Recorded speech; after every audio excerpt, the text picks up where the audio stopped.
Hello, I'm Ellie Calderwin. Thank you for joining me for the second part of Helter Skelter.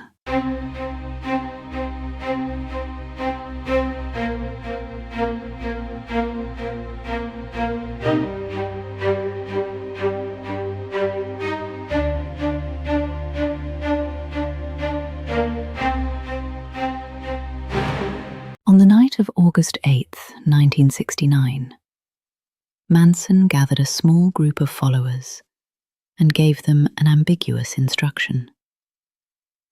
He told them to go out and show the world that Helter Skelter had begun.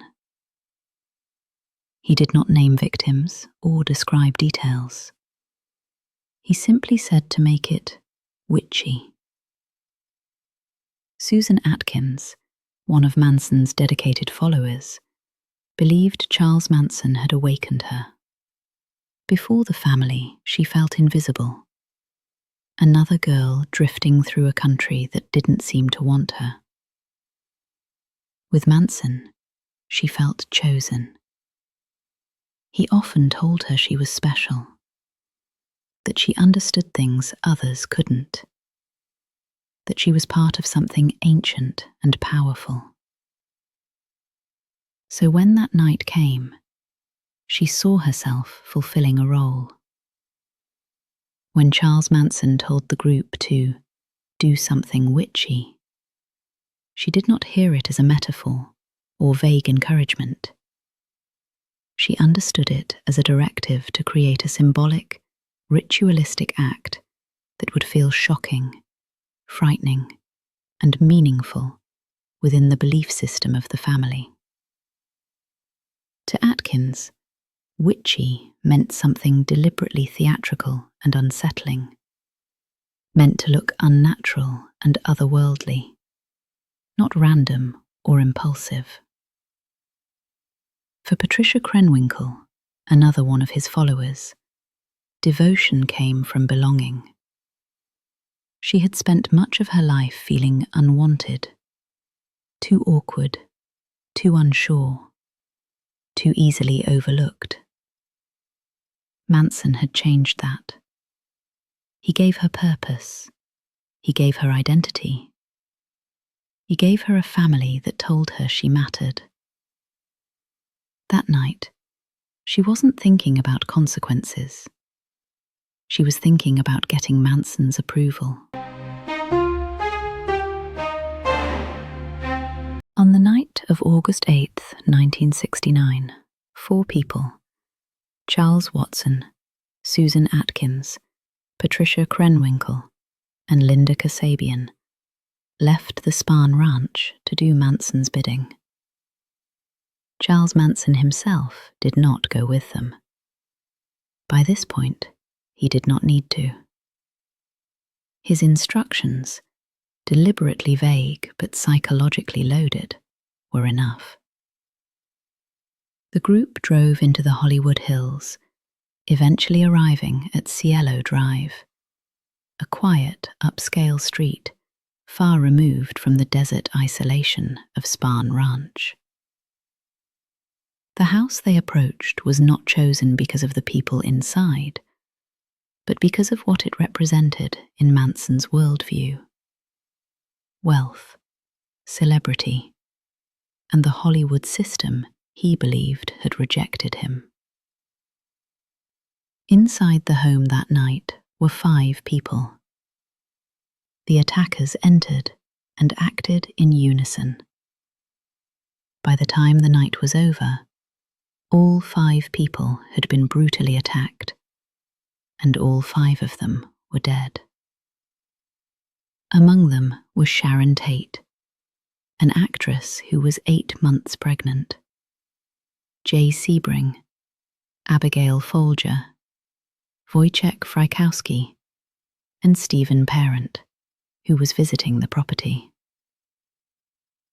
The killings shocked Los Angeles, not only because of their brutality, but because there appeared to be no clear motive. There was no robbery, no personal connection, no obvious explanation. It felt as though violence had arrived without warning, slipping through locked gates and quiet neighborhoods. Manson's followers had successfully carried out an act meant to signal the beginning of Helter Skelter. And when Charles Manson learnt the details of what had happened, he did not express fear or remorse. He judged the outcome, setting the stage for what would come next. Charles Manson was dissatisfied with the killings at Cielo Drive. As far as he was concerned, what had happened wasn't controlled enough, symbolic enough, or frightening enough to truly ignite Helter Skelter. So the very next day, he decided to intervene. He gathered another group of followers and drove with them into Los Angeles, eventually stopping in the quiet neighborhood of Los Feliz, where Lino LaBianca and Rosemary LaBianca lived.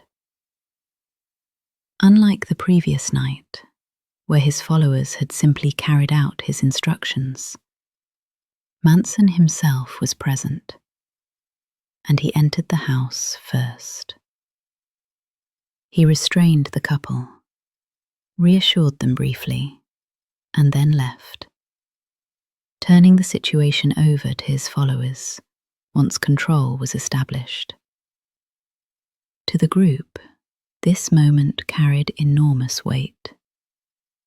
Manson's physical presence was interpreted as approval, instruction, and validation all at once. The killings that followed claimed the lives of Lino and Rosemary, bringing the total number of victims over 2 nights to 7. The crimes intensified public fear, not only because of their brutality, but because they appeared completely unconnected. Different victims, different locations, no obvious motive. For investigators and the public, it felt as though Los Angeles was facing an invisible enemy, striking at random.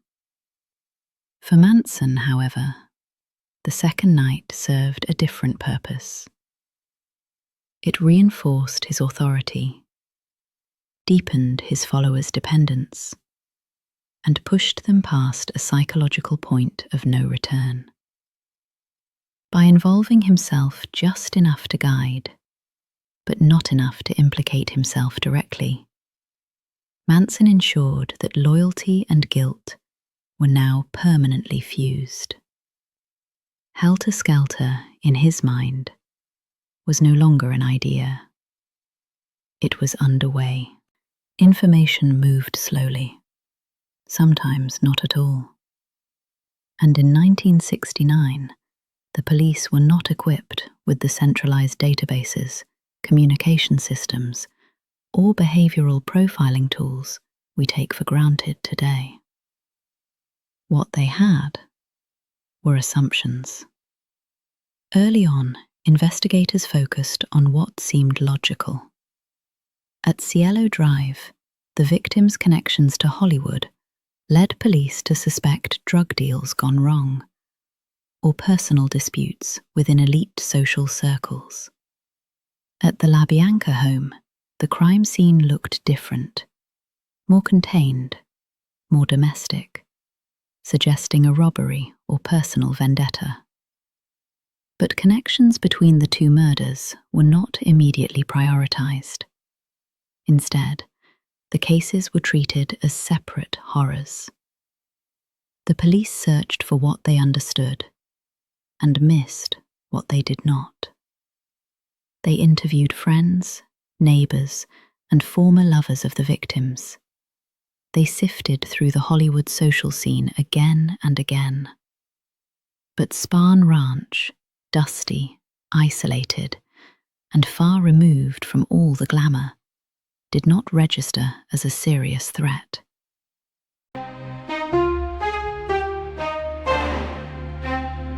police did not find Charles Manson through clever profiling or forensic breakthroughs. They found him through loose talk, chance arrests, and a collapse of loyalty within his own group. The first real cracks appeared months after the murders, when members of the Manson family were arrested on unrelated charges, including auto theft and weapons violations connected to Spahn Ranch.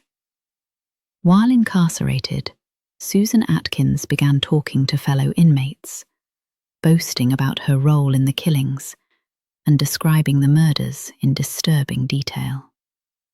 At first, authorities dismissed these claims as exaggeration or attention-seeking, until Atkins repeated them consistently and with details that had never been made public. Around the same time, other family members were being questioned, and their stories began to align in unsettling ways. Investigators slowly realized that the Tate and LaBianca murders were connected not by motive or victims, but by a shared belief system and a single controlling figure, Charles Manson. As the detectives revisited Spahn Ranch with new eyes, the long-held idea of Manson as a marginal drifter collapsed. What emerged instead was a picture of a man who rarely acted directly, but orchestrated obedience through influence, ideology, and fear. By late 1969, once insider testimony mounted and timelines aligned, police understood they were not chasing random killers, but a cult leader who had weaponized loyalty. The case didn't break because Manson slipped up. It broke because the family did. The trial of Charles Manson and his followers began in 1970, and from the first day, it felt less like a legal proceeding and more like psychological theatre. Manson did not sit quietly. He stared at jurors, whispered to his followers, smirked, laughed, and interrupted the proceedings frequently. At one point, he carved an X into his forehead, claiming it represented being X'd out of society. Soon after, several of his followers appear in court with matching marks, silent proof that his influence has not ended with arrest.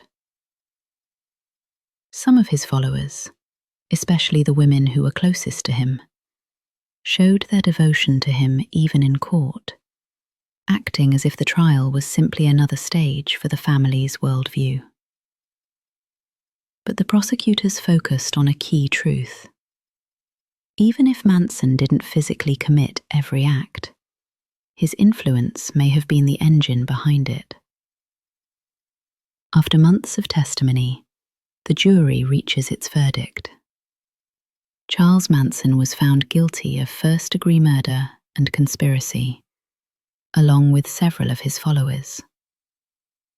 He was sentenced to death, a punishment later commuted to life in prison after California abolished the death penalty. The Manson family murders requires us to pause and think about how influence can become authority, how the need for belonging fosters obedience, and how easily manipulative words spoken at the right moment to the right people can replace moral judgment. Charles Manson did not rise during a time of peace and stability. He emerged during confusion, division, and fear.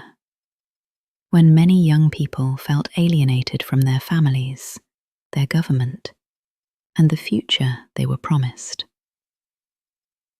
Very much like the world we live in today. In return for their loyalty, he offered answers, identity, and meaning. But this story isn't just about him.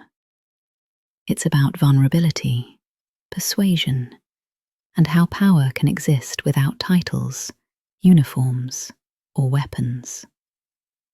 And it asks us something quietly unsettling.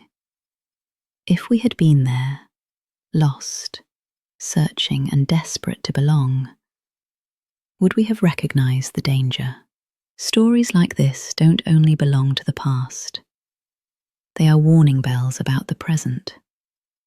They warn us that certainty is not always based on truth, that charisma can be a cage, and that sometimes the most dangerous person in the room is the one who never raises their voice. I am Ellie Calderwin, and this was Eerie Stories. Thank you for listening.